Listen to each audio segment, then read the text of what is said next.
Hey everybody, Ryan with Moto Philosophy here. So today I thought I'd talk a little bit about Recluse clutches. Recently my clutch cable broke and my dad let me borrow his bike, which happens to have a Recluse clutch. This is Helimotos up in front of me up there, and we went over some pretty gnarly terrain today. The Recluse clutch helped out quite a bit with that.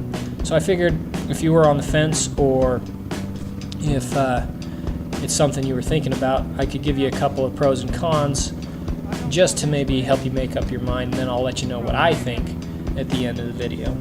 First, I've got 3 pros that really stuck out for me. The first was it's going to decrease the fatigue in your hands.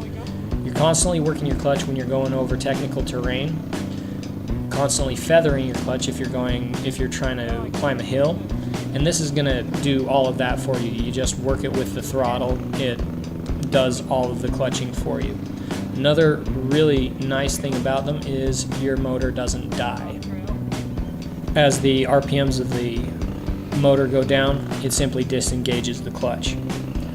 Another fairly important thing, and that really stuck out to me, was your increased mental capacity. If you're not thinking about clutching, you can be thinking about balancing, you can be thinking about your throttle, you can be thinking about all these other things that are going to get you over your obstacles as you're going through your more technical terrains. There are some cons, however. First off, they're heavier. If you're in a race mentality, you're watching your ounces, because your ounces turn into pounds really quick. Another downside is there's no direct gear drive.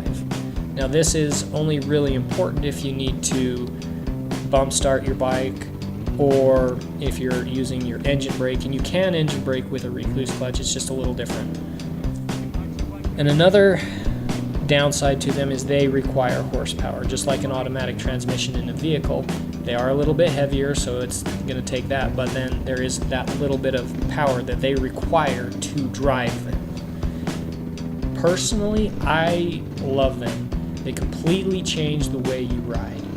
They make it so that you can get over your obstacles easier if you are riding in more technical terrain.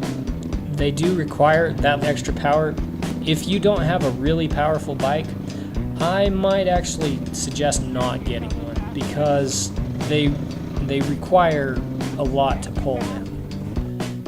But if you have a really powerful bike, it might be one of the best things you ever got.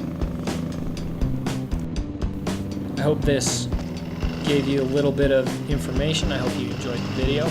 I certainly enjoyed making it, and if you like this video, go ahead and subscribe and ring that bell so that you know when I upload another video. Thanks for watching.